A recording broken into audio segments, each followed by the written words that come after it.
Good evening, everyone. Good evening. Good evening. Hey. I'm Pam Bloom, and along with Vera Avery, if she raise her hand, and Keith Townsend, and several other people in this room, we are proceeding with what we are calling Empower Yourself, with the idea that if we gain knowledge, and I guess I need to read the little slide, if we educate ourselves, we continue those discussions, and then take those two things and put them together into actions, then we're going to be getting out the vote, and hopefully we will see wins in 2020. That's right. So thank you so much for being here. Just briefly, and you got me on 3 minutes. All right, You're so good. for me, the most important races, I don't care about president right now. The most important races are the courts. The courts have been our wall for the past 10 years to keep some of the most destructive policies from going into effect. And if we lose the court, that's when that wall will start to crumble. Even if we keep the governorship, even if we flip the House and the Senate, even if we start passing laws, start rolling back some of the things that have had disastrous effects in this state, we still need the court. Because if we lose the court, we'll just have lawsuit after lawsuit after lawsuit stopping any progressive initiatives the Democrats or our allies try to put into place. Lots of things need to change in this state to get us back on track like we were 10, 20 years ago, so we can get ahead, get moving, get a good education system in place. Let's start talking about Medicaid expansion. Let's start talking about the cost of health care. But that all depends on who's controlling the court. The Chief Justice basically controls what happens in that court. Chief Justice is also the person that appoints the director of the Office of the Administrative Office of Courts for North Carolina. We're talking about how much funding gets into the court system. What do the courts need? Do we have a functioning judicial system in North Carolina, or is it being strangled? Judges don't really like to talk about politics, even though they're in the middle of it, and they try to stay independent. So us, the partisans, have to be there, and we have to help them out. Now we need fair judges. We need impartial judges. We need judges that are above the fray. We need judges with integrity. Someone that put fairness and justice before politics. That's where we come in. We have to be behind these people 100% and make sure they're successful in November. So I'm going to read you 3 names for Supreme Court, and I'm going to read you 5 more. Because there are 7 seats on the Supreme Court, 3 of them are up. We need to make sure we're going to vote Beasley, Inman, and Davis. Bid. Read them again. Beasley, Inman, Davis. Bid. That's the Supreme Court. We also got the Court of Appeals. Now this is where we've got 15 judges. 5 seats are up. 4 are currently, of those 5 seats, 4 are currently held by Democrats. Democrats hold 8-7 on the Court of Appeals. 8-7. We got 4 up. Okay? You see where I'm going? It's going to be a battle. And to show you how much of a battle it's going to be, last time the Republicans didn't have anything planned out for the courts, and they had everybody filing and all this stuff going on. This time, when filing came around, the Democrats filed, the Republicans filed. First week, all those seats were contested. Republicans didn't know this is where the battle is. You see it in the federal level, that's where the battle is. Because what the courts decide will be what the law is and what the policy will be for 20 years, if not more. So we have to make sure that we get good judges there, like we have now. But for Court of Appeals, it's Shields, Cubbage, Stiers, Young, and Brock. All right. So this Saturday, 9:45, that door opens. Please come early because we're expecting a very large crowd.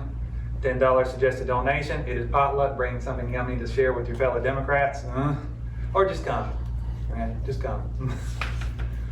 Ken, could you say those appeals one more time? Sure. Shields, Cubbage, Stiers, Young, Brooke. Brock or Brooke? Brooke. Brooke. Yeah. Yeah. Okay, thank you. Can I just say something quick? Chris Brook was head of the ACLU and worked with us on the prayer case. Oh, He's a okay. really, really great guy. Yeah, and a lot of these are new people that have been appointed by the governor, but because they just were appointed, that means their election is, as soon as the next election comes up, they're with people.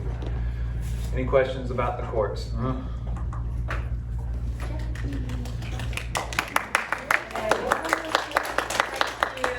Thank you everyone for coming. I am Dr. Jackie Miller. I have my doctorate degree of psychology from Ashford University. Just recently got that December 2018. Worked on that. It was a long journey. Finally made it. So I am grateful for that. And I've been studying a lot here recently on criminal justice and mass incarceration. And when you think about it, it's mass incarceration, felony disenfranchisement, bail bond system, school to prison pipeline. Those are just a few aspects of our criminal justice system, and it's a lot more.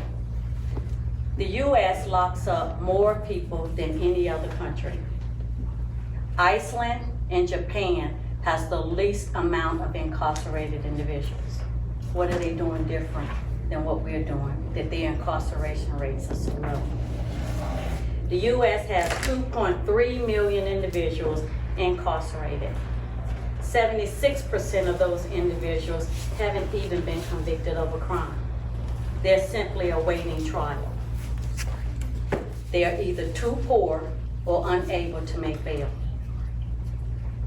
$10,000 is the minimum bail for a felon. That equates to about 8 months or more of an individual's salary.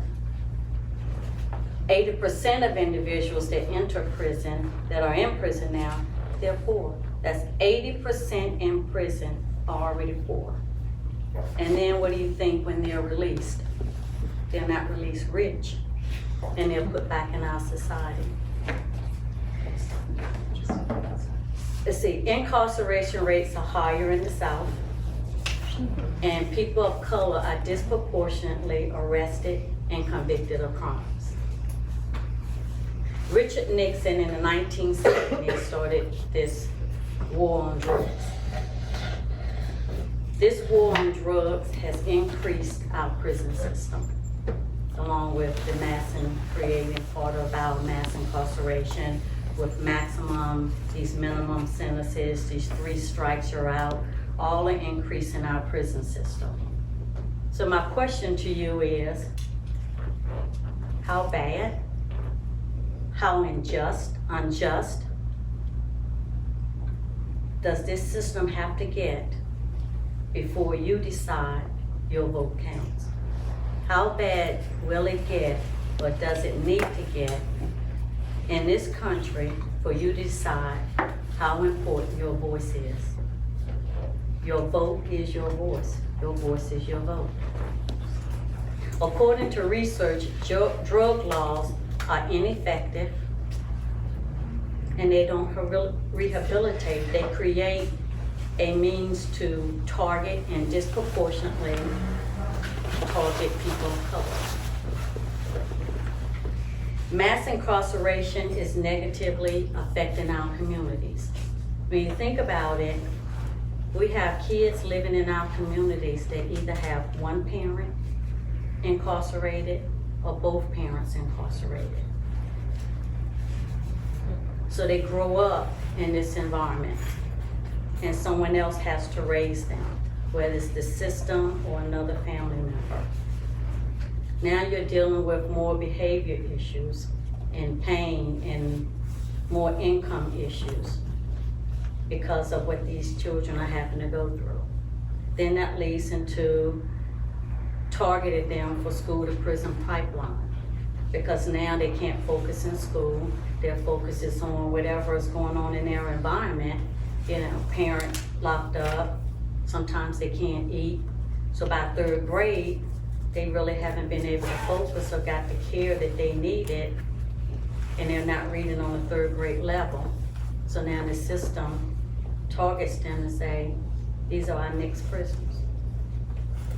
Private prisons have also increased incarceration rates by 39%. These prisons are for profit. They make $74 billion a year. They get paid per prison per day. They get paid whether that cell has a body in it or not.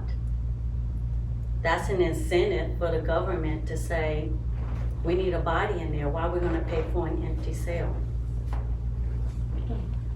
Here again, another means of incarceration, raising it up, increasing it, more and more about money. These policies can be changed by voting the right people, reform-minded individuals in office. Prison is supposed to be rehabilitating.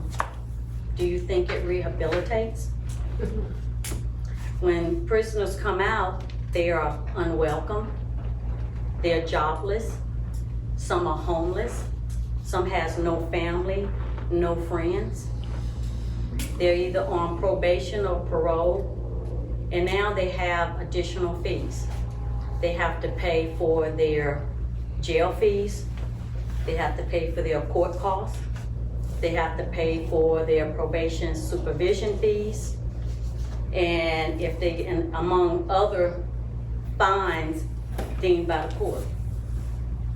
So if you're making minimum wage, and some of the courts even say you have to have a job as part of your probation.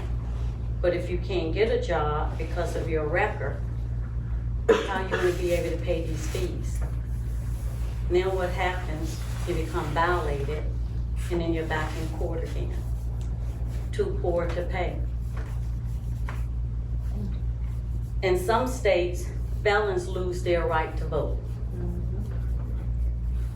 In other states, felons lose their right to vote while they're incarcerated, but they regain that right to vote once they are released and have completed the terms of their probation or parole.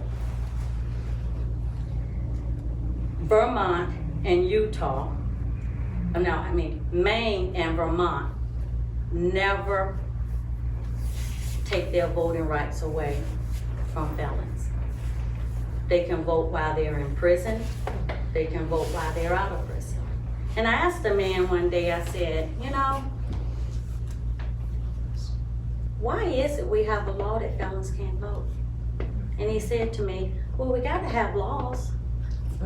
We gotta have policies. We can't just let people go around just doing whatever they want. So I asked, but why that law? But he couldn't answer me. So I asked you, why that law? If Vermont and Maine can never take away that right, why are other states taking away that right? Shouldn't they still be able to vote? 6.1 million votes lost because someone is a felon, on probation, parole, or incarcerated. A difference it could make if these individuals were allowed to vote and never take away that right.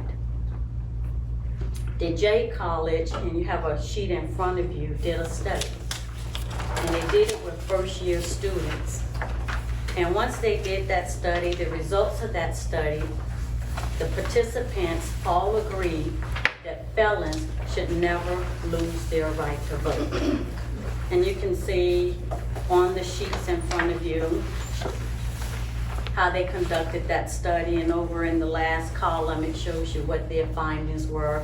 They have a percentage breakdown of whether or not it's violent crimes, sexual offenses, or just being a felon in general. But still, the overall end results was they did not feel it was right to take away a person's right to vote just because they had a felony. The 14th Amendment says we're supposed to have equal protection under the law. Do you think we do? Do you think someone convicted of or charged of a crime is treated equal?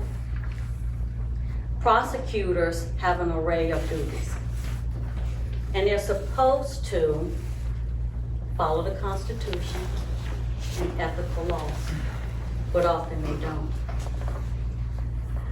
Some feel that conviction rates are more important than justice.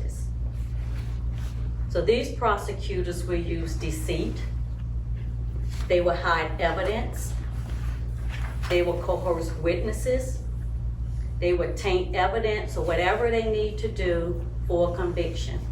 And who knows what others, things that may go on that we don't know about. That's not equal justice, so because they should be looking for the truth and they should be following ethical laws, but they don't. Plea deals are often a result of all convictions. So the most of the time, if someone already have a criminal record, they become a target for injustices. They're automatically deemed that if they did one thing, they must have done this. Automatically presumed guilty, whether it's by society or by the courts. Whether a juror may feel that way, even though they're supposed to go in, but you never know what they're thinking. You never know what they're feeling that day. Are they really going by the evidence or what they feel? We really don't know when they cast that vote of innocent or guilty. We hope that they are doing the right thing and going by the evidence. Some of these deceits that prosecutors use, the coercion and the lies, have put some people in jail for life. We had a case here in Rowan County, Khalil Farouk, car accident. A lot of people suffers from that. Overcorrects on the road, car throws them in the pathway of a motorcycle. Unfortunately, 2 people lose their lives. Now you have a family out here because of the things that were going on to ensure this person was convicted, deemed a habitual. You have a family out here thinking that here's a man that purposely killed their mom and dad, when in fact it was a misfortune of an accident. But do sometimes the prosecutors care if they're not honest, reform-minded, progressive? What they want is that conviction rate. We have another case that recently here in Rowan County where a young man was incarcerated for over 18 months. This young man was in Charlotte with Alexander. Prosecutors had evidence, according to what the papers had, they had evidence to prove this young man was in Charlotte. Yet that evidence wasn't turned over. And this young man spent 18 months or so in jail. We have another case that was close to my heart where an individual, young man, was accused of a kidnapping he didn't do because his friends got mad at him. Kids broke into his house, vandalized it, but nobody was really after the truth because he had something on his record. Here again, targets of injustice because he had something on his record. His first attorney told him it didn't matter if he was innocent or not because he had a record, and that the jury would find him guilty just because he had that record. They were tired of the killings in Rowan County, and they were gonna find everybody guilty that came before them. It got to the point to where when he went to take a plea deal, it got to the point to where the DA wanted a conviction so bad it was pick your own felon day. You tell me what felon you'd like to be convicted of, and I'll go with that. You don't have to accept the felons I charge you with, just pick your own. just wanting a conviction at any cost. So we have a lot of innocent people locked up in jail. And if you notice, this state, North Carolina, felons aren't allowed to vote. Could that be changed? Possibly, if we get out and vote the right people in office. We need a new district attorney, but someone has to run first. A lot of times in some cities, they run unopposed. So you keep the same, keep going, year after year. Criminal justice reform is aiming at trying to correct some of these injustices and these errors that's in our justice system. But we have to get out and vote. Our vote is important. Your vote is important. Every vote is important. So organizations like ACLU, American Civil Liberties Union, Real Justice, Sentencing Project, they're advocating for criminal justice reform. Do you think it's needed? If you do, start talking to your neighbors about the importance of voting. Gain the knowledge that's needed to let them know why it's important. We have 365 days in a year. And I've come to realize every November, there's an election of some sort. Whether it's a local election, you're voting for your city officials, whether it's your city council. Then there's our state, the president. So every year there's some type of election, and sometimes they're all mingled in together. You may be voting for several different offices. But we can take one day out of 365 to go and make a difference in our life and in the lives of those in our community, so that we can stop the injustice, so we can stop innocent people from being incarcerated, so that we can allow felons to now start being able to vote. So we can change that 6.1 million votes that's lost. But we have to make a difference. When it comes to policy changes, people must vote. Or you're gonna keep the same people in with the same policies. Formerly incarcerated individuals continue to pay for their crimes, even after they have served their time. Probation, supervision fees, jail fees, like I mentioned, court costs, parole, they're unable to get student loans, they're unable to get apartments, housing, some has to live up under the street. And then some jobs won't even hire them because of their record.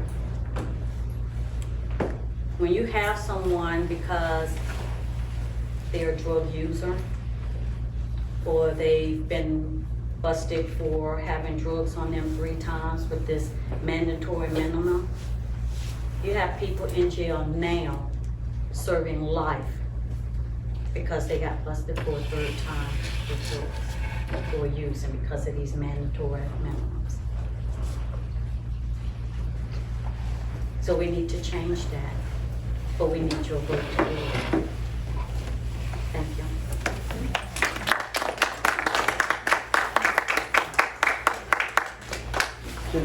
Can I ask you about one thing? I'm curious about the private prisons out in North Carolina.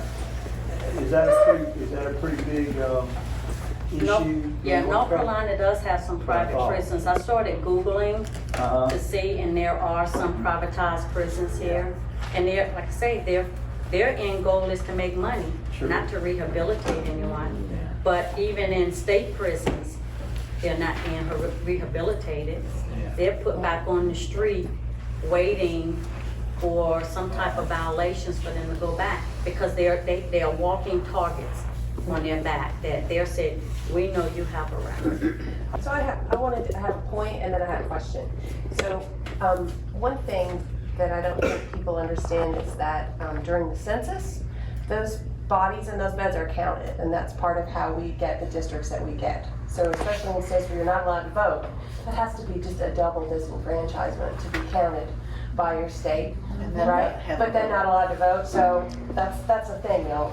The thing I was hoping that you would talk about is the other thing I think that people don't believe to be true is that prison is not free for the prisoner. We have this idea that our taxes pay for things, and they do. And that's a whole other thing about those contracts for who, right, with your state or, county, who builds it. But prisoners pay for their own incarceration. Right, they Prisoners do. pay for their own incarceration. They and that- pay, yeah. they pay. Right, and that's something I don't think, unless you've experienced it, people don't get. That it's a big thing. It's a business. They Yeah, pay. it's a business. Can you explain that, how that works? They pay for their jail fees, and they have to buy soap, t-shirts, some of the food. Sometimes the food that the prison provides to them, some prisoners have complained it's not fit to eat. And I read one article where Aramark was contracted for a prison, and prisoners were complaining that maggots were in the food. Some of the food was rotten that they were being served. They were eating, served food that were nibbled on by rats, to the point that even some of the food was even taken out of the garbage cans and given to them. So if they want better food or something different than that, they have to buy that. Now, they bear in mind, they're not making they're working prison, but they're making either no money or the maximum they make is 54 cents an hour. And the US, a prisoner makes $7.27 to $14.45 a month. Iceland, in US dollars, their prisoners make $227 and some change per month. There's a big difference. Now in Iceland, they rehabilitate and reform their prisoners. They don't teach them keep them totally out of touch with community and family members. They allow them to keep that connection there, which prisoners here in the US, they totally try to isolate them. Now, you probably can go now, some of the prisons, you used to go and sit and take them lunch and sit and eat with them, but they've stopped that. And you can't bring any food or anything now. You have to talk to them through a glass on a phone. Now, if you want to give your loved one or a friend or family member money so that they can buy soap or t-shirts or shoes, oodles or noodles that we might pay 16, 19 cents, they might be paying 70, 80, 90 cents in prison. The cost of items are higher for the prisoners to buy than what we can go out here and buy. And they're not making any money. Now, if you put money on their account, well, you're charged like an ATM fee. When you go get money from an ATM, you're charged a fee. The same thing, every time you deposit money on that account, you have to pay a fee. If you do a call or they're calling you, they're charged per minute. So it gets expensive. So they're paying for a lot of these things, but some people think it's all luxury and all that. They're paying for a lot of these items that they need. And if they don't have that money, and a lot of them sometimes don't have family that can send them money. They're struggling each day. You have some prisoners in there that have to pay child support. They have kids out here, and they're working and they're hoping to try to get money to try to send to their kids, or and they're not making anything at all. And then medical expenses. If they have to go and see a doctor, they may pay. If we might, for example, pay $5 or $6 for a thing of hydrocortisone, it could cost them maybe $20. I don't know the exact fee, but I know it's a vast difference in the amount that they're paid for an item versus what we were paid. I was just reading something about, and somebody asked about it before, about why people in jail could not register to vote. And it's because if they say they're not expected to stay here in Rowan County or whatever the county, then they're considered temporary resident, and a temporary resident can't register. Well, according to what we got from the Board of Elections, now, if they're in prison for a felon, they can't vote while they're incarcerated. Right. If they're in there because they're waiting trial and haven't been convicted of a crime, or if they're in there for a misdemeanor, they can vote. But according to what the Board of Election have here, and this came from the State Board of Elections, they can vote based on their last County residence. Yeah. So they But would if have they're to here and they expect to be here for a while and they weren't a They- resident here, then they can't vote. Well, I they guess would- they could do absentee maybe. They would do an absentee because they're locked up, so they would do an absentee ballot. But they would do that based on their last resident or the resident that they plan to go to when they get out, according to what they're. Now, I'm not gonna say my understanding because I don't have it in front of me, but I went out to the Board of Elections to ask some of those specific questions.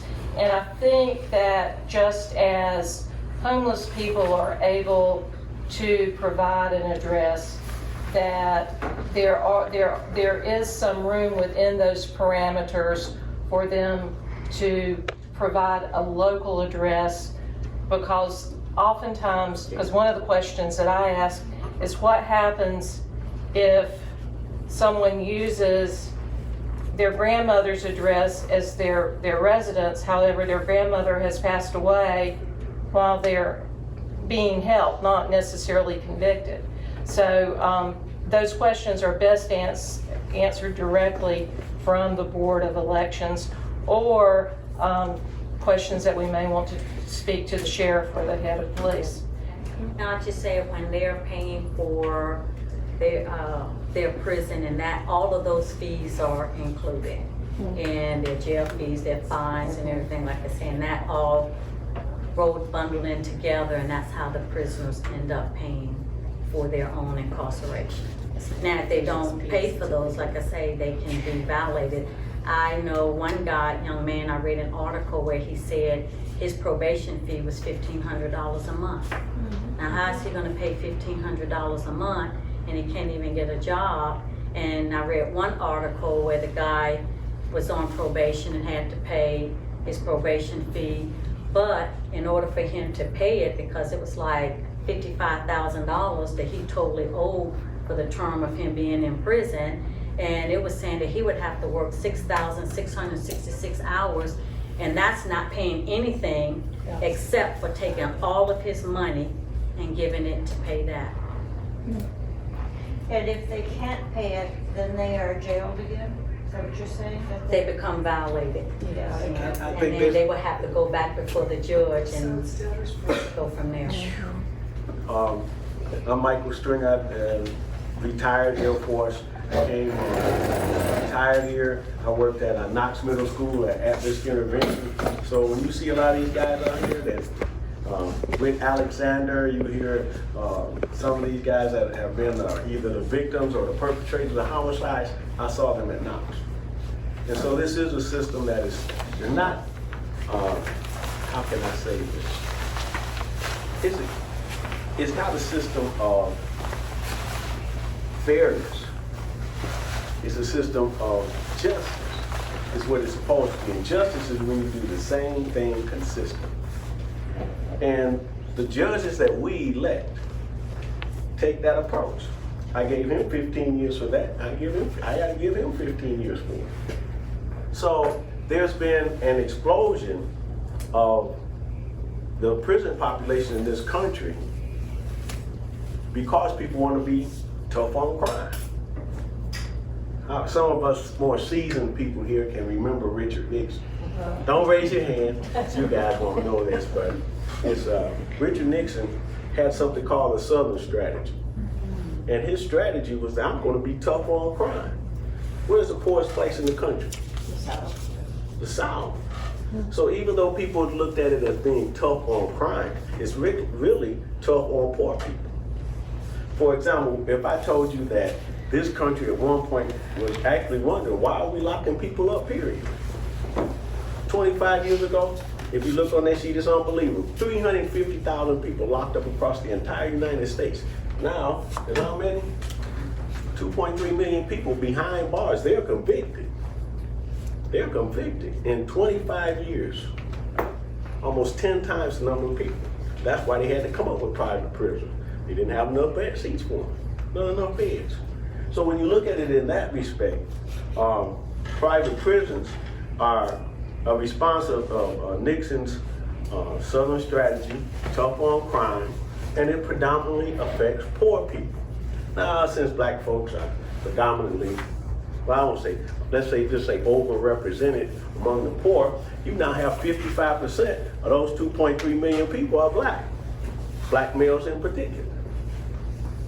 Black males in particular, okay, are locked up. How does that affect their communities? Because if you look down, excuse me, trying to do it, that means there are approximately 8 million people in the judicial system. That's probationers, parole, and incarcerated. 8 million people. We pay that cost. You know what the average cost to lock somebody up is? $35,000 a year. Multiply that by 8 million folks. How much money is that? We have money. It's the allocation of money. How do we reallocate those funds so that we are addressing issues like you're not on target in the 3rd grade? I want to spend $30,000 to keep him locked up, or spend $5,000 to have tutors in the school to help bring kids up to 3rd grade reading level. You learn to read from K to 3. You read to learn from 4 on. $5,000. How about if I had $35,000 for once to dedicate in the 3rd grade to make sure children are on reading level? Hire a teacher. You know, hire 2. So we look at that. Now, we have to realize, again, there are 600,000 people released from prison every year. Every year. 1/3 of those people going back in the first year. That means 200,000 people are going back. By the time, in 3 years, 2/3 of them will have been rearrested and have re-entered the system.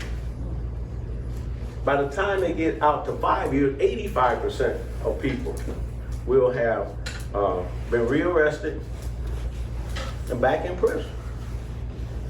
That's called recidivism, where people just constantly get trapped in that loop. Some of the things that Jackie talked about are what keeps that loop going. It's not really, if you looked at a graph, it's not, when you take away the people who are released and you put back the people that are returned, and the new arrests, they go up. You track just like that to repopulate the prison. Now there are some things that are done out here. Again, harsh sentences. How long ago was that something like 5 grams of crack get you how much? 5 years. They just upped it well now, but it would take 500 grams of cocaine to do it. Whoa, big difference. Who's using crack? Who's using powder cocaine? Ooh. So now they did bring it down. Well, 5 grams of crack will get you 5 years, but 100 grams of powder cocaine will get you 5. So they did kind of match this up a little bit. That's not on there, that's free. Mandatory minimums. My brother was murdered in 1993. Got convicted of 2nd-degree murder. He didn't go to jail. He didn't have time served, 10 years probation. Why? We don't have enough space to put him. Because New York had minimum sentencing. 2nd-degree murder, we don't have a place for him. He's a first-time offender, blah, blah, but we have to lock these guys up.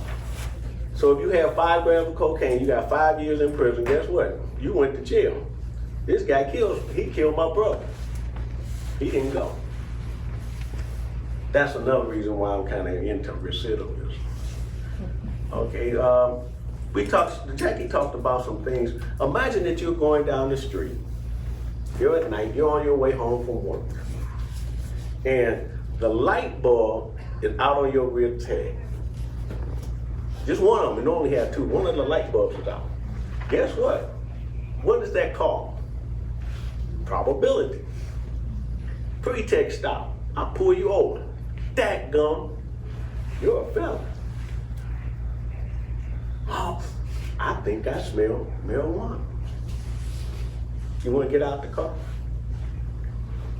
She's out the car.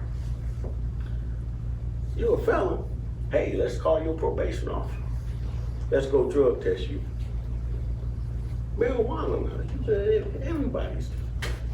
Come on, now look at the guy. Don't turn the camera on him, but he's smiling a little bit.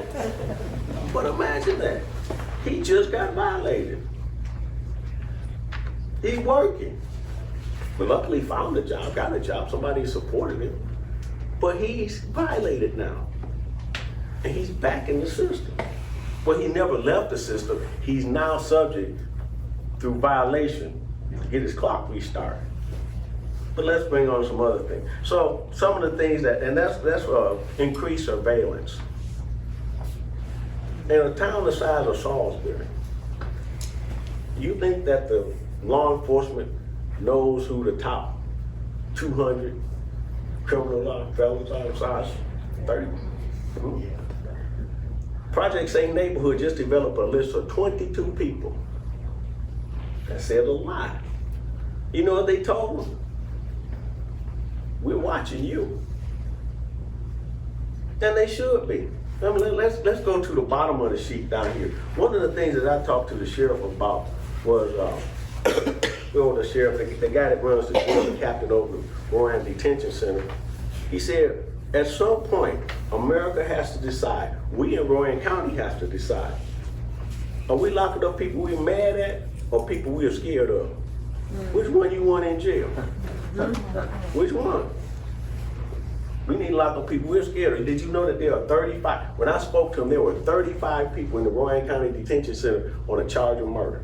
First, second, or third degree murder. 35 in Rowan County for murder. That's another freedom. So they have fines, fees, she's mentioned those, and it's a running tally. Doesn't stop. There your light bulb is out again. Unbeknownst to you, your probation already did what? Violated you. Here's the light bulb out. You get pulled over. Where are you going? You're going to jail. Put your car on the side of the road. We tow it later. Oh, that's a fee, but we'll worry about that later. Now you lose your job. That's recidivism. That's what happens to felons. And these are people that we are mad at, not people we're scared of. So we look at that and, it's an obligation for you to maintain employment. When the last time you filled out a job application, what's one of the boxes on there? Have you ever been convicted of a crime that you can serve more than 1 year for? Check the box. Well, what's getting ready to happen now? You have to keep a job, right? So unless there's a hiring agency that is willing to outreach to you, or the probation officer can find for you that will employ you, you're going to have a tough time finding a job and meeting that condition. That's driving recidivism. And who sets those policies? The judges that we have here. Let's see. Who elects the sheriff? We do. That's the law enforcement side of the house. Who elects the district attorney? We do. That's the prosecution side of the house. Who elects the judges? We do.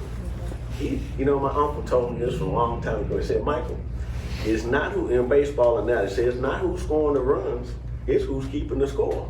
And judges keep scores. And so the judges that we elect are keeping the scores. They're interpreting the rule. No, he didn't touch that plate. He didn't touch home plate. That one doesn't count. Yeah, I did. No, you didn't.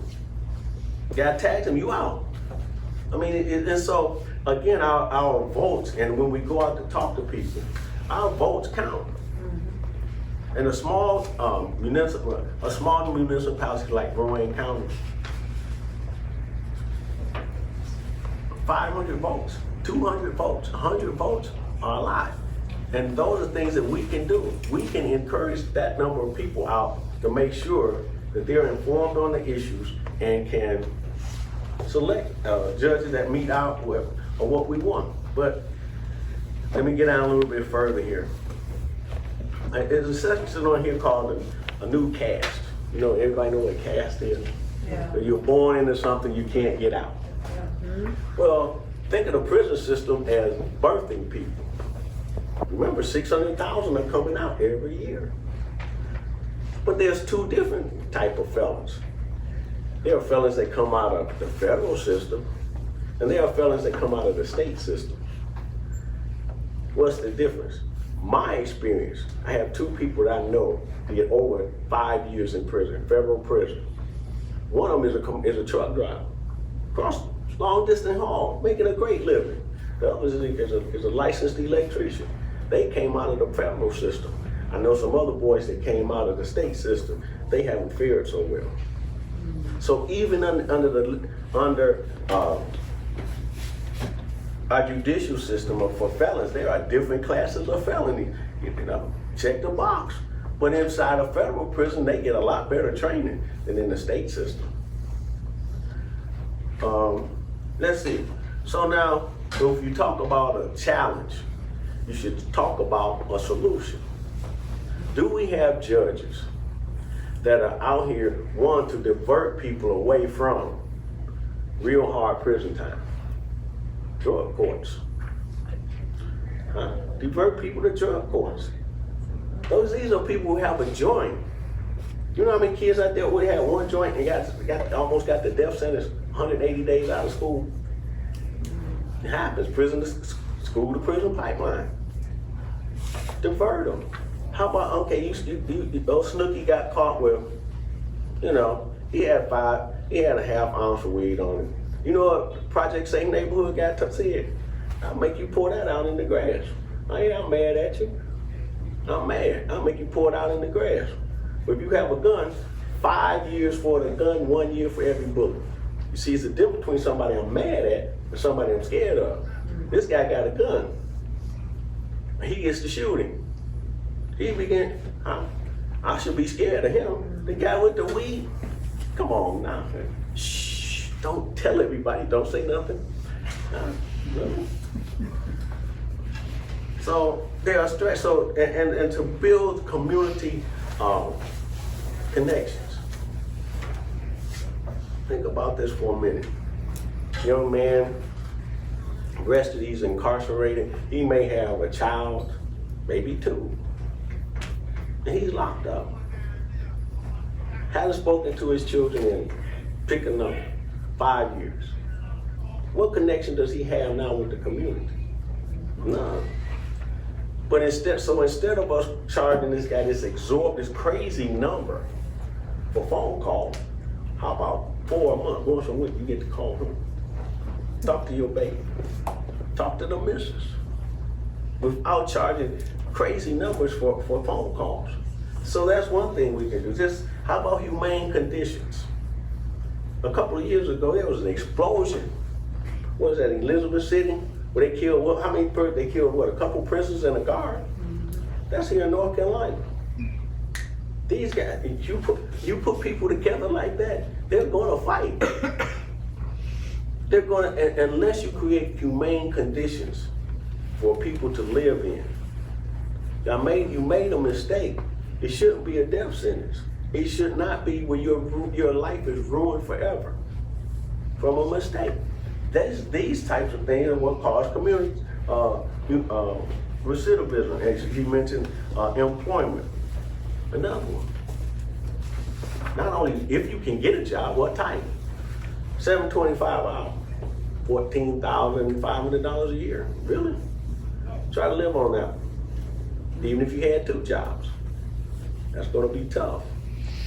So those are some things. And then there's one on there called anticipated early death. Has anybody heard of this? We would think that Michael made that up. No, I didn't. It's a diagnosable illness. It's where people under 25 years old don't think they're going to live very long. So go for it. Just go for it. I don't have any future. I don't have anything to look for. So now I've locked this guy up when he's 18 years old. He's already in the system where he believes that he's not going to live very long. What do I have to lose? I'm living wide open, doing all I can, because I'm not going to live very long. So we want to look at that. That's another thing that needs to be addressed. We talked about people that we're scared of, low-level drug dealers. And so these are things that can be addressed to lower the rates of recidivism. And believe it or not, North Carolina has, the numbers that I gave you are national numbers, but North Carolina actually has a lower number of recidivists. They really do.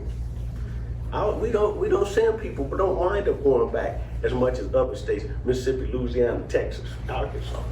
North Carolina is pretty progressive on this.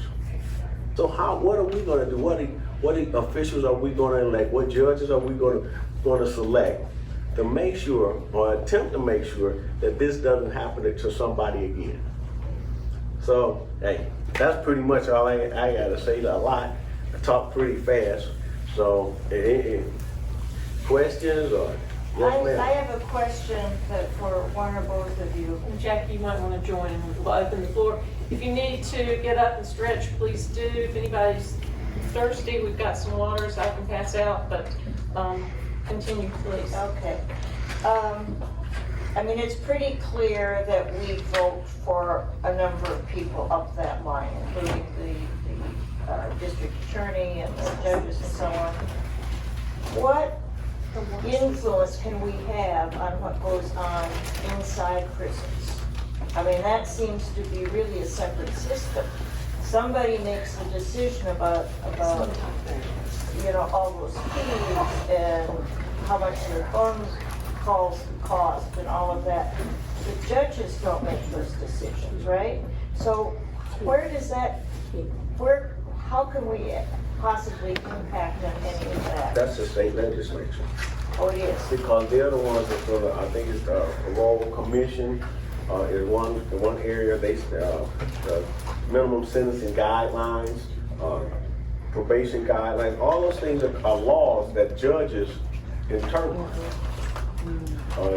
Right, the sentencing, but what about things like all those fees? Again, that's the legislature. The legislature decides They how said much that? money are they willing to, what we willing to put into the judicial system. And when are we gonna get back out of it? Well, let's just, I mean, as citizens here, how do we want people to come back out of prison? How? And if I'm hearing you correctly, I think part of it is, it's like these private vendors, like in the article about heroin. Right. They, of course, probably set whatever price that they're gonna have to pay for whatever food or whoever those different vendors are. Whoever the vendor is that owns that machine that you put the money in, they're making money off $3.50, $4 or more every time you put money on an inmate's account. Now, before that inmate gets that money, that fee automatically come out. You put $20 on there, they're not getting $20 because that fee comes off before they give them the money. Right, So I believe these understand that. private vendors, like these private prisons, they So have those these. vendors must have contracts They have that contracts. set all of that up. And those contracts have to be approved by the legislature? I mean, That, The legislature says how much in the budget, how much are we going to allocate for prison? right, and then the prison. Now, if they fall short or there's some other, need more financing, then that's where fees come in. Let's take a step back for how private prisons, they had a shortage of prisons, big explosion. What do we do? Contract it out. That's federal government. Contract everything out. Privatize everything. Best business. Government shouldn't be in the business of doing it. So they contracted it out. So that's one side of the house. The other side of the house, how do you stop contraband? Criminals are really ingenious. Who would think that LSD on the back of a stamp? So if you mail him a letter, he take it off. It's LSD on the back of it. So you know what I have to do for my nephew? Oh yeah, he's incarcerated. He's going on 3 years. He hasn't been convicted of anything. He's waiting in prison in Florida. So I have to buy pre-printed postcards with the stamp already on it and mail it to him. I bundle money with my niece to send to her brother because the fee sometimes in his system is not per dollar, it's per transaction. So you have to work with those things. So it's a very efficient system for getting money back out of the prisoner and self-financing themselves. Again, like, you know, they're paying a lot of times for their own incarceration. But the state does the same thing. I know. You're talking about private, but that's how the state gets money back, or tries at least to get money back, to recover their costs. So it's just it's a double whammy. You had a question? I have a question and a concern that really stuck out to me about the pipeline from school to prison pipeline. Actually starts in the 3rd grade with a child that cannot read. So when we go back and we look at those numbers, and you gave us the numbers of the average cost, I think it was $35,000 to keep an inmate in prison. You can take that and put that back to a child in school, to our 3rd grade students, and hire a teacher for that. So if this is so in the system, how would we approach that, or even bring that up in our voting power when we start choosing our judges? Where would we go? Where would we even, because this really stuck out to me. You're targeting babies. Okay, let me see if I can help answer this for you. In 2010, when Tom Tillis, let's get him on here, and the Republicans took control of the North Carolina legislature, you know what they cut? Teachers' education, but they cut teachers' aides. Yes. What do teachers' aides do in classrooms? So they do what? Everything, but really, if you have 2 or 3 children that are a little bit behind, what do? That's right. So if you want to look at somebody to put the finger on, put it on Tom Tillis. He was, I think it was, Ken, wasn't Tom Tillis at one time Speaker of the North Carolina House? Oh, yeah, we started that. Hey, Speaker of the House, he drives the legislature. Tom Tillis. Cut teachers' aides.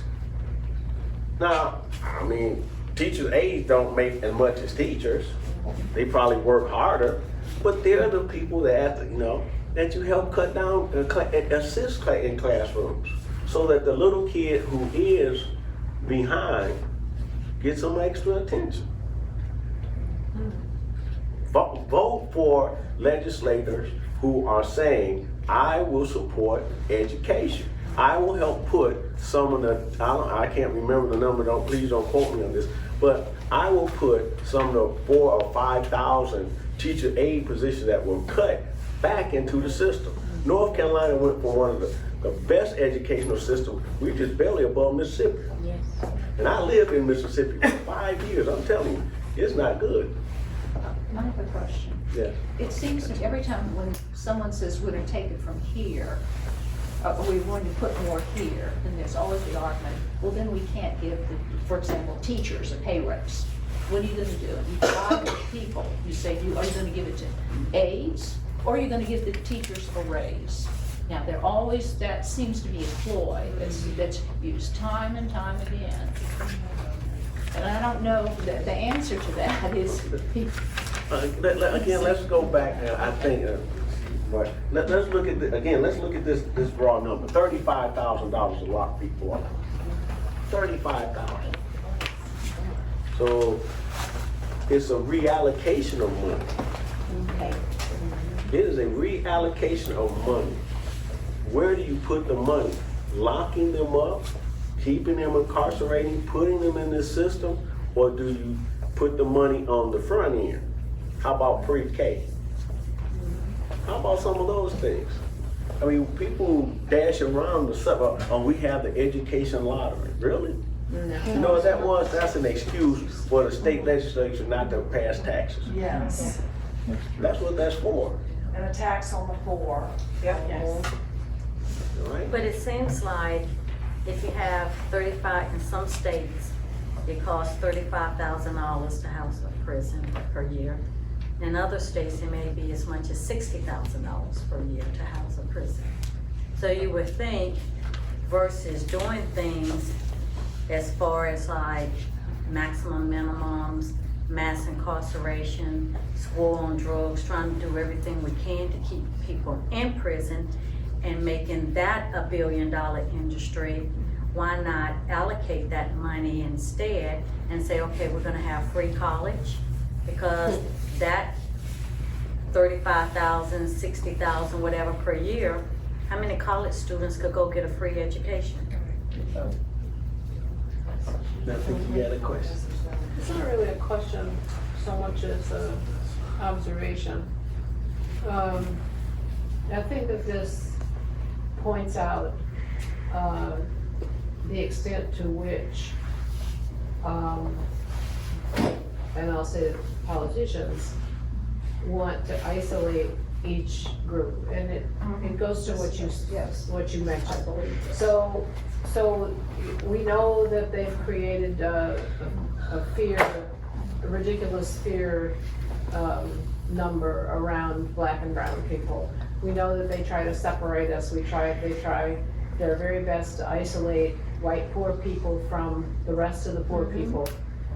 We know that when they talk about budget, they're talking about the education budget and free college. Why aren't these kids, why can't they pay their way? Or they're talking about, we need prison, we need higher sentences, or we need private prisons to handle all these awful people that have done all these things. So it's all based on isolation. So in answer to the question that somebody raised, how do we affect change beyond, this is separate from the obvious, which is voting the appropriate judges in, which, yes, I agree with you. But other than that, I think you have to start educating the public by showing them what does it mean when you incarcerate 10 bazillion people. What is the chain reaction that happens that connects this to the school budget? And it has to be a campaign, like anything else in politics. You have to focus it down and make it a campaign. Because that's how you get the state legislature to pay attention. Of course, they're worried about not getting elected next time. So if we wanted to do something local as a group, we could do that in Rowan County. We could create a campaign, visuals, little video clips, posters, the whole deal, and tie those things together so that people could begin to think in terms of connection instead of isolation. That's kind of what the Poor People's Campaign has been doing, is they don't just talk, it's everything is connected, right? Poverty, Yeah. why are people poor, right? And so the narrative is, of course, that, you're poor because you must want to be, or you're lazy, or whatever. We all know that's not true. But you have climate, and they talk about schooling, and, labor, and they're already doing that, and we have a circle in Salisbury, so. There are lots of issues that spread around this judicial system that we created, this monster in some respect. Again, I think one of the first divisions, lock up people we are scared of, not who we're mad at. Now, if you're bringing in, let's see, a pound of cocaine, half a pound of heroin, quarter pound of methamphetamine, you need a $1.5 million bond, and they need to lock you up. You Joe Blow with 4 joints, I don't think you should have a $1.5 million bond. Right. See, and so in addressing your issue, is still to narrow the topic down to this, just in mass incarceration. We have to, we can address, guess what? You know what about, anybody heard of Project Reentry Phase 1? Huh? Project Phase Reentry just passed the U.S. Senate, and President Donald J. Trump signed it. It is to try to start this back. What the Republicans figured out, we can't afford this. So they're doing it on a cost factor. Us nice Democrats, we're doing it why? Out of compassion. But as long as it gets done. So there is a momentum into trying, this monster, these 8 million people. It's not just the 8 million people. What about their kids? What about their neighborhood? What about their mom, their dad, their brother, their sister? I don't know how many people here have anybody incarcerated, but if you do, it affects everybody around them. Everyone. Not only while they're in, but when they come out. Again, if your wife, if the guy locked up, my cousin, his wife had a baby while he was in prison. Whoa, wasn't from him. That was a heck of an adjustment, but you know what he thought? Hey, because I messed up, because I was out here acting foolish, her life didn't stop. She didn't know if he was coming home or what he was going to do, but it was motivation for him to get his electrical license, to become an electrician. Now you know what he's talking about. Man, I spent 11 years in jail. That's dead time. I gotta make that up. I don't have that money now to support my family. I don't have that. It affects, when people are incarcerated, it affects every single thing out there. There's a white paper by Barack Obama. Oh Lord, blame it on him. But there's a paper that's called The Economic Impact of Incarceration. I suggest you look at Google it and read. The economic impact of incarceration. Read it. See what they say will solve this problem. $15 an hour. Education. Give people back their Pell Grants. Now I'm not talking about a murderer, a rapist, kidnapper, child molester, I'm not talking about those people. Those are people that we are scared of. But the people that we just mad at, try it. Yes, ma'am. I was just concerned about your thoughts on the lack of employment opportunities. I understand that there's a help wanted sign in just about every business now that we have a Republican president and they think it's okay to hire people. But do you think there's like a subplot to this, that they are kind of doing crowd control because they really don't have jobs for all these people? That's not one. Let me address that from this point. I talked to Candace Edwards. She's the coordinator for Project Safe Neighborhoods here in Rowan County and in Salisbury. That's a program you should look into. It's called Project Safe Neighborhoods. It's a federally funded program. She said that the biggest problem for people on probation, transportation. There are several agencies here who will hire individuals with records. They'll hire them, but they can't get to the job. That is a local decision.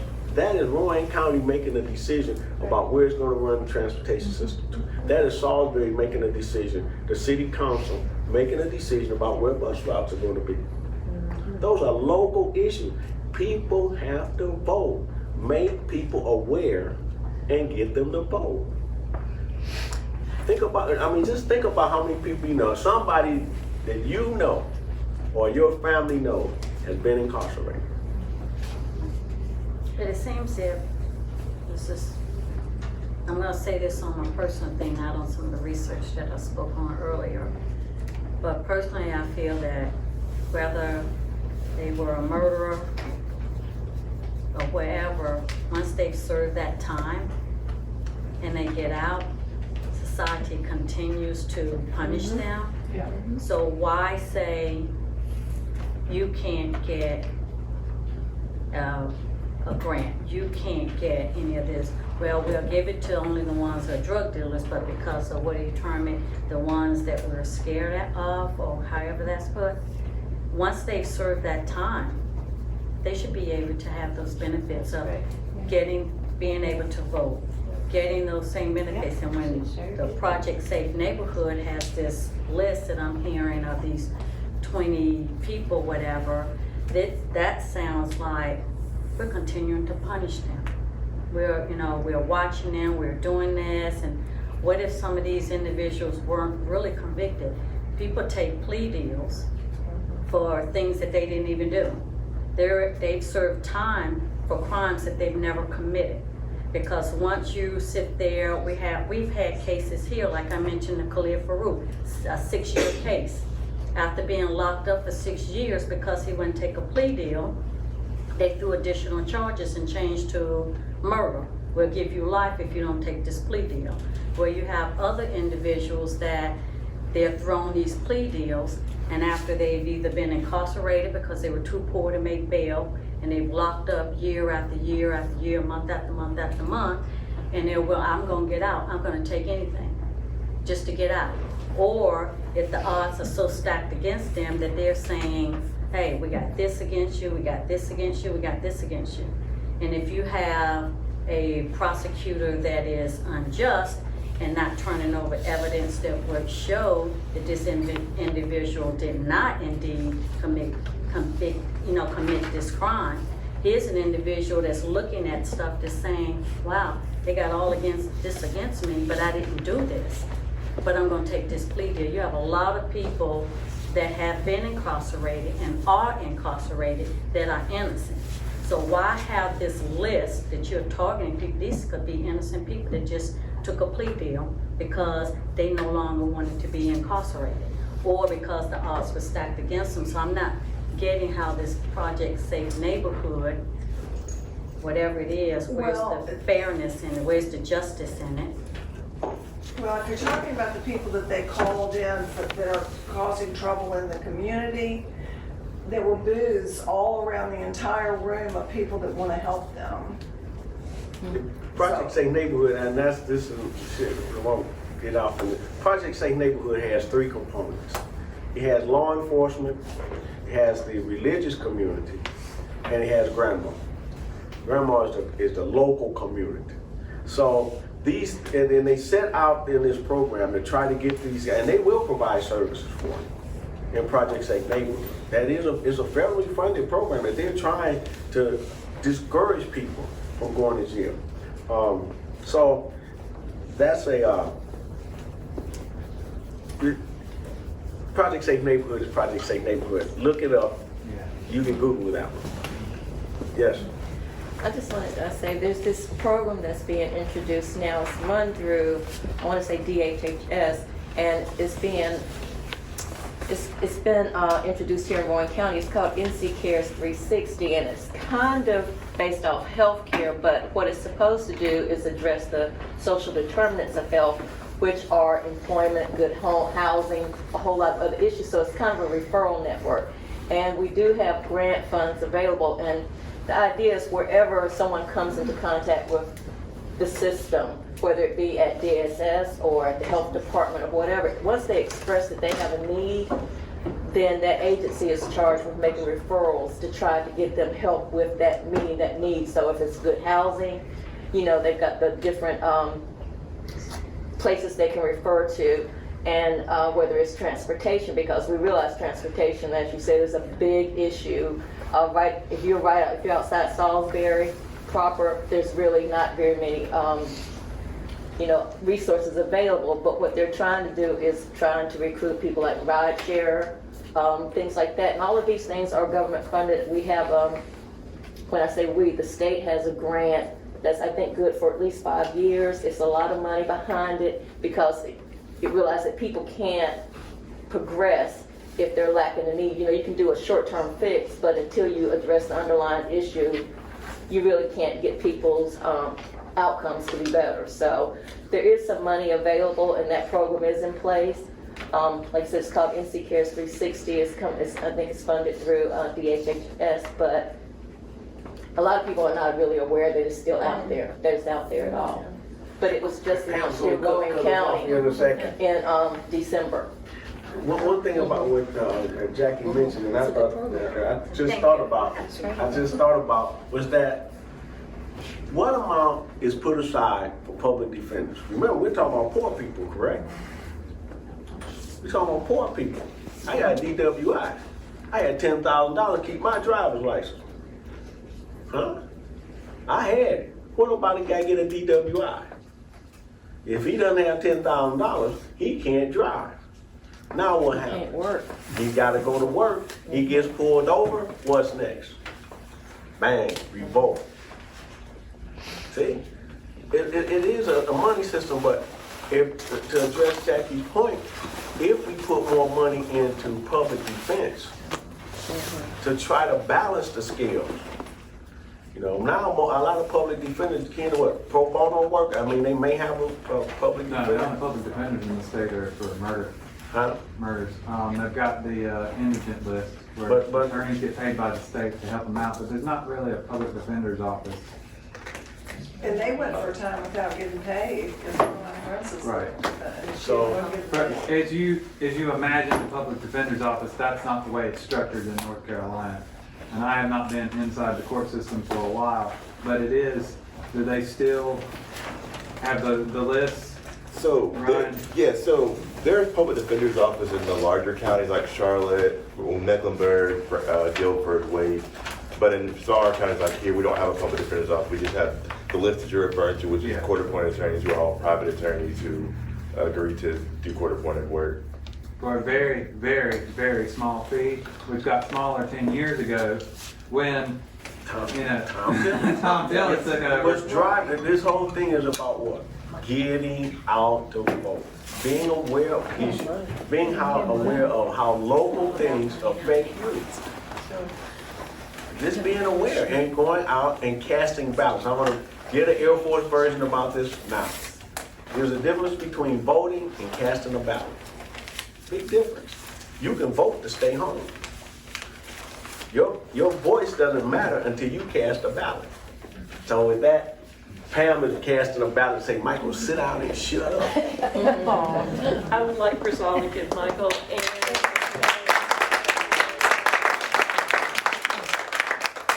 and I think that tonight is just another example of how much we don't actually know. Or how much we think we know and then we suddenly realize, wait a minute. Or have that moment when you say, what if that were my nephew? And since things are so different in so many different states, we do need to be aware of what is happening here in North Carolina, what is happening in Rowan County. And Well, on behalf of the county party, I'd like to thank all of you for coming out tonight, and especially let's give a round of applause for Pam. As you mentioned at the beginning, our chair of the county party, Jeffrey Hoy, has thrown his hat into the ring to run for North Carolina Senate against Carl Ford. Jeffrey does have a primary opponent, Tarsha Ellis. So in accordance with our rules, because he is chair, he is temporarily stepped down, and the acting chair is the first vice chair, Shariel Dye. With that said, I'll remind